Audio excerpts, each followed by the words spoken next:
Hello and welcome to Nelson All Over Cars. Today we are doing another deck factory video where we're going to be taking a look at target practice, one of the 3 zero-cost supports we have in this game. Bonus points if you can name the other 2 down in the comments. Now, as we're going through this video, I want you to be thinking about how you would run it and share your deck list either down in the comments or in the Discord, which that link is in the video description. So as we're just going through it and talking about the card, build a deck. Cool. This leadership support has a interrupt that says when an ally with a weapon upgrade makes an attack, you can discard target practice and they get +2 for the attack. Face value, this is a pretty efficient card. We're doing 1 effective resource for 2 damage right there on the curve. It's also kind of nice because you can put this on the table. It's not an event. It sits on the table and you can choose when you want to be triggering it so you can get the most optimal and the most use out of that +2 attack. But there are a couple of conditions on the card. You have to have an ally with a weapon upgrade. And honestly, we have surprisingly few ally weapon upgrades in the game. The only one available in like leadership or basic are laser blaster and sidearm. So unless we're looking at a multi-aspect hero, we're limited to guardians for the laser blaster or using a sidearm in a true solo game. Now it should be noted that you can trigger this support on a different player's turn or a different player's ally, so we can get some exciting combos with like energy spear that we have in aggression, but that's just something to consider. I'm going to be building a deck. Today's deck we're going to be focusing on solo, but as we're talking about the card, it can be used outside of a true solo and you can play kind of that support build in leadership. But as of right now, we're pretty limited in our weapon upgrades, which does kind of make it a little exciting and makes it kind of flex our creativity muscles in order to deck build. My first reaction here is to grab the laser blaster. Laser blaster gives us +1 attack and overkill, so this can combo really nicely with that +2 bonus that target practice gives, and we can get some nice minion control, throw some damage at the villain because we now have overkill when we have laser blaster. Sidearm is a nice target as well, gives +1 attack and ranged is nice, but if we can put that on a guardian and get that overkill, I like the overkill better than the ranged most of the time. Now if we're going up against Zola or someone with like just a stupid amount of retaliate, ranged will save your allies, therefore sidearm is a very, very nice call. It's also interesting because it isn't a max 1 per player, so we can actually have 3 copies of this card. I guess technically you could have every single player running this card, but if we're looking at a self-contained deck, you can have 3 copies of this card and trigger each one of those on an attack to get +6 on 1 attack. So now if we have laser blaster or just like a high attack ally out there, we can use this for like one of those 1-turn flip and kill against some of those mean villains that we don't want to see that final stage for too long. I'm thinking like Mutagen Formula, Venom Goblin, where we get dealt multiple encounter cards whenever we flip them into that last stage. So if we flip and can take them out in 1 turn, this can help enable us to do that, and we can kind of bypass all that nasty stuff that comes along with that final stage of the villain. Now we normally look at some of the heroes that we want to be considering when we're building a deck around these deck factory, and we'll get into that, but I do want to talk about a couple of allies that I'm kind of thinking about when we're running target practice. The first one that came to mind was Psylock, who is a basic ally, and whenever they come into play, you can go grab an upgrade from a discard pile and attach it to him. So now what we can do is we can go out and grab sidearm and already meet the triggering conditions of target practice. And I think meeting that triggering condition, making an attack with an ally that has a weapon upgrade, is pretty steep. It's a phantom cost. It is a pretty high bar to hit, and so Deathlock being able to bypass putting an ally then a upgrade, if we can just get Deathlock and then pull a sidearm, attach it immediately and get that efficiency and get that triggering condition right there off the get-go, I like that. So Deathlock is one of those allies that we're definitely going to be targeting for these deck builds.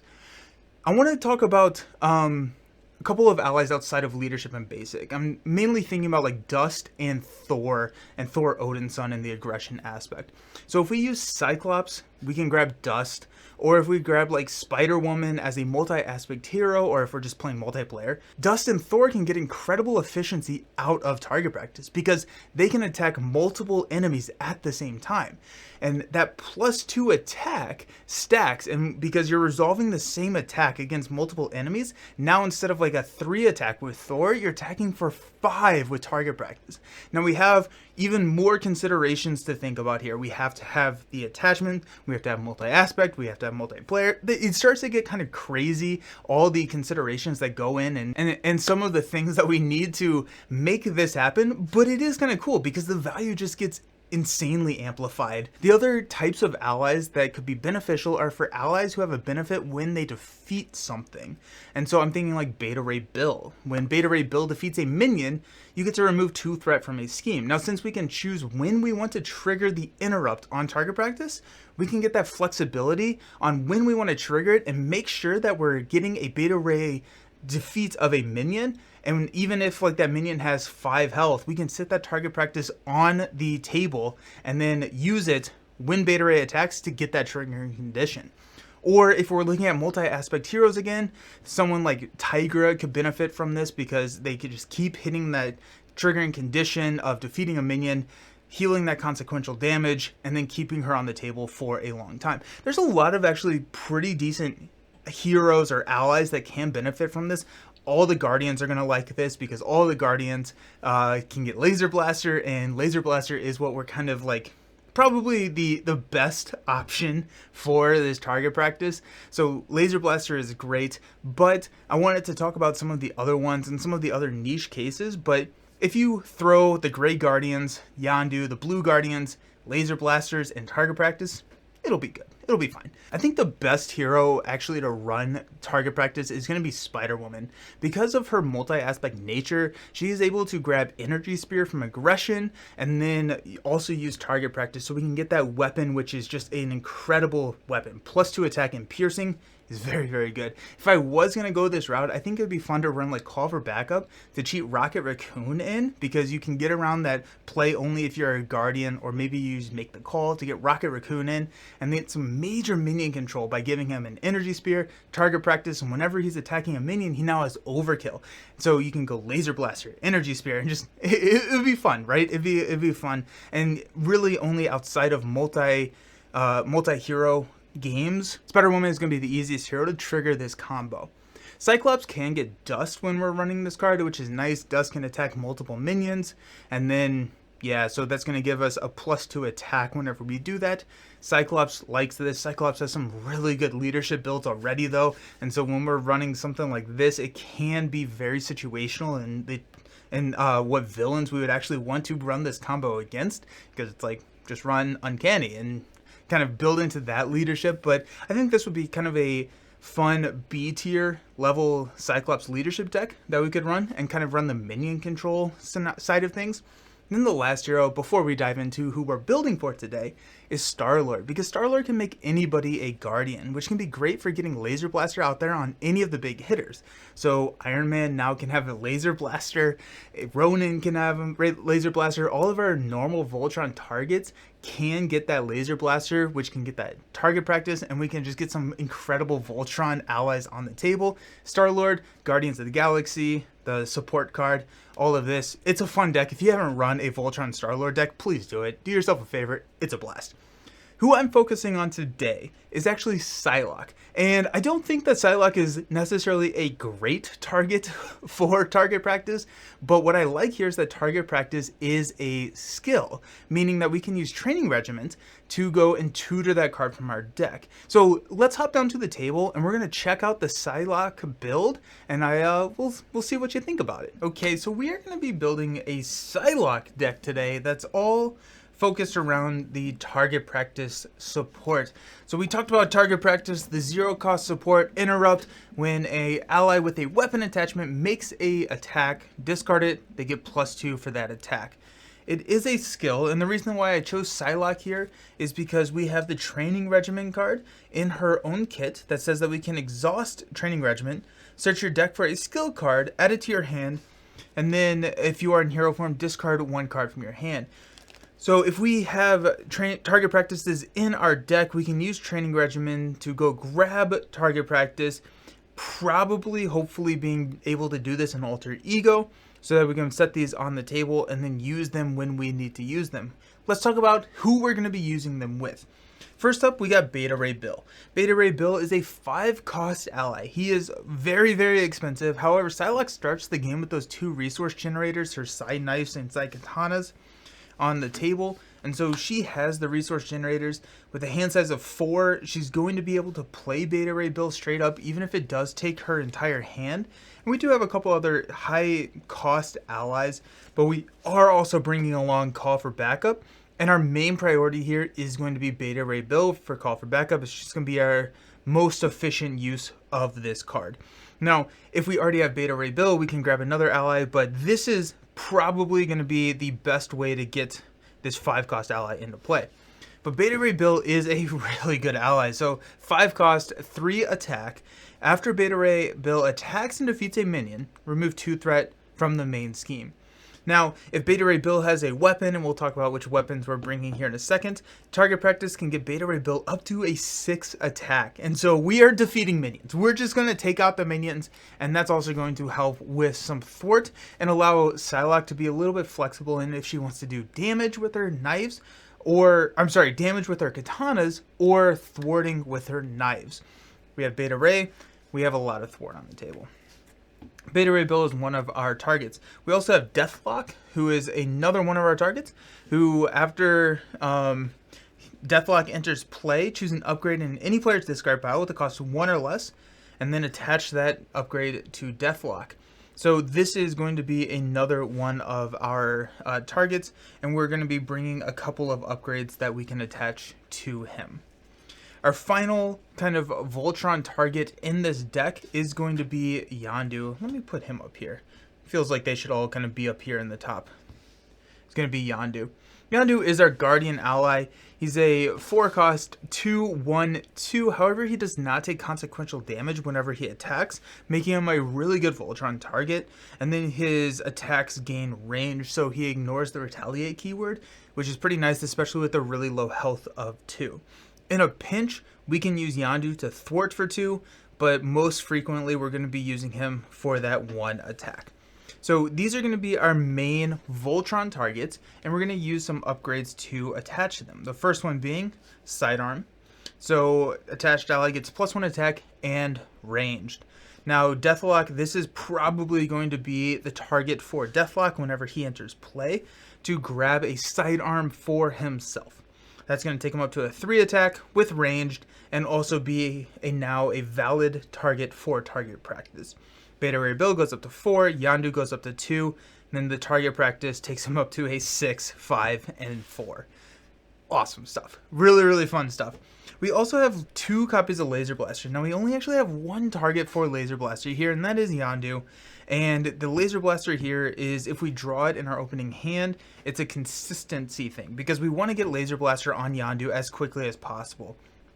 Getting him that +1 attack and overkill is going to be some really nice minion control, especially if we're over and run. I think what we'll do is we'll use Beta Ray as our first minion slayer. But then once we have Yondu on the table, if we're running in a high minion scenario, we're running a multiplayer where there's going to be a lot of minions, we can have Beta Ray take out some minions, Yondu take out some minions. Once we have Laser Blaster, we're looking at some nice overkill. So Beta Ray is looking at a 6 with target practice. Once we have Yondu kind of Voltroned up, it's going to be a 1, 2, 3 with overkill. Target practice takes him up to a 5, and we can start getting some of that overkill spillover damage. But that's not all. We're going to bring the 3 copies of Inspired. Now, Inspired is not a weapon, so we cannot use Inspired as a triggering condition for target practice, but Inspired is pretty sweet. It just gives a ally +1 thwart and +1 attack. So now all of our stats are just getting even crazier. Beta Ray Bill swinging for like 7 attack. Who doesn't want Beta Ray Bill to swing for 7? So that's Inspired. It's going to be there. These are going to be our kind of our Voltron targets and the Voltron upgrades that we have. So, yeah, I'm going to have fun with it. I'm going to be playing it here in a couple of days, so make sure you stick around to see that. We don't want these allies to leave play. That's an important thing here. We don't want them to leave play, so we are going to bring Rally the Troops. When defeated, heal 2 damage from each ally. So we're going to be pretty strategic when we use this, so that we can keep all of these allies out on the table. We can probably fairly easily pay for them again. The annoying thing is that we lose all the attachments. So if we have Beta Ray, or I guess if we have Yondu with Inspired, Laser Blaster, and Sidearm, Yondu leaves play, we lose all the attachments, and we pout a little bit. We also have a team training to increase their health all by 1, getting them that extra activation. Now, at this point, we kind of have a pretty solid core deck here. It's going to be, we got a lot of stuff. It can be a little slow, right? Voltron builds can be a little slow, and so we have to offset that with a couple of other cards. Now, Psylock has a pretty good deck, a pretty good kit to hit the ground running with. She has a lot of events that are really high impact, but we are also going to bring along a Professor X for Confuse, thwarting, and chump blocking. We're not chump blocking here, and so that can be kind of the issue with health with Psylock.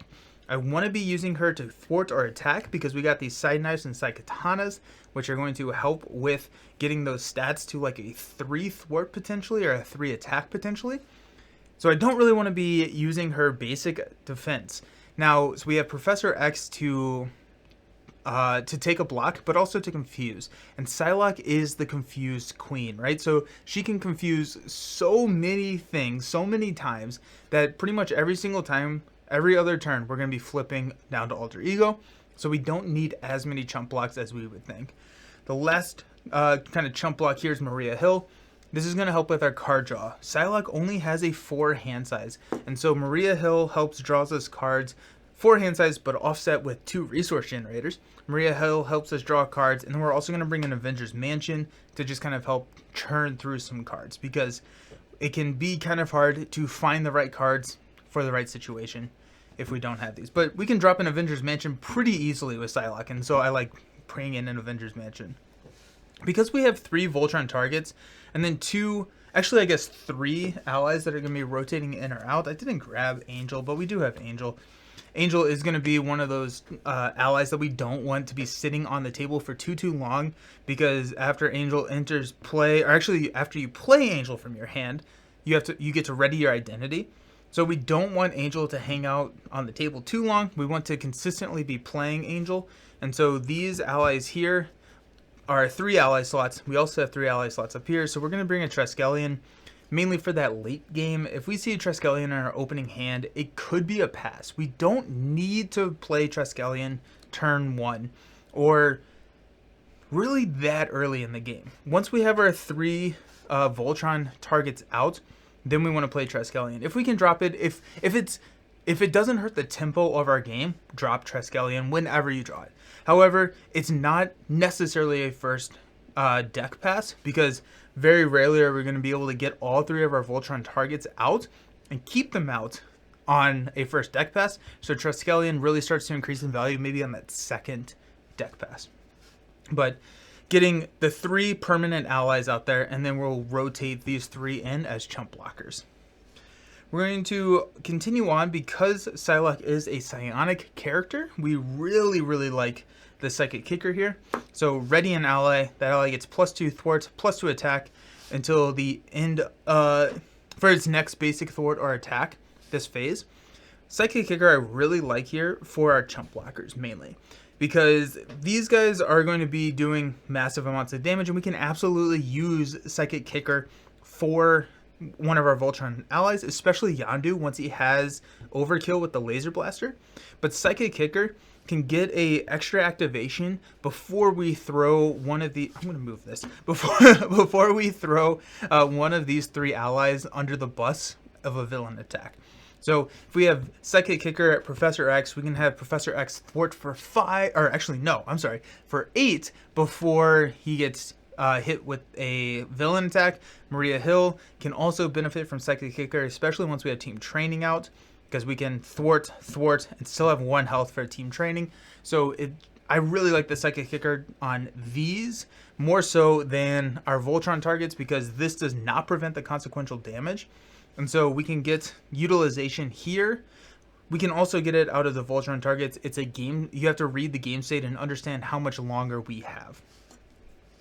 We have Scimitar, because we have a lot of psionic cards. Pretty much Psylock's entire kit is psionic. And then we have Professor X. And then I think actually that's all of the added psionic cards that we have. I guess Psychic Kicker as well. So we have a lot of psionic cards that Scimitar can exhaust to deal 2 damage to an enemy. We got Power of the Mind to help pay for a lot of those psionic events. And then we're going to cap it off with our doubles.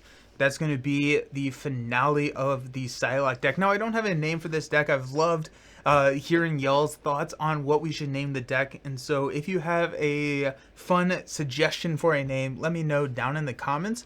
But that was the Psylock target practice deck. I'm looking forward to trying it. Let me know what you think about it in the comments, and let's head back up and we'll say goodbye. Awesome. Thank you so very much for hanging out and checking out the Psylock build. Share your deck list in the comments or on the Discord. Again, that link for the Discord is in the video description.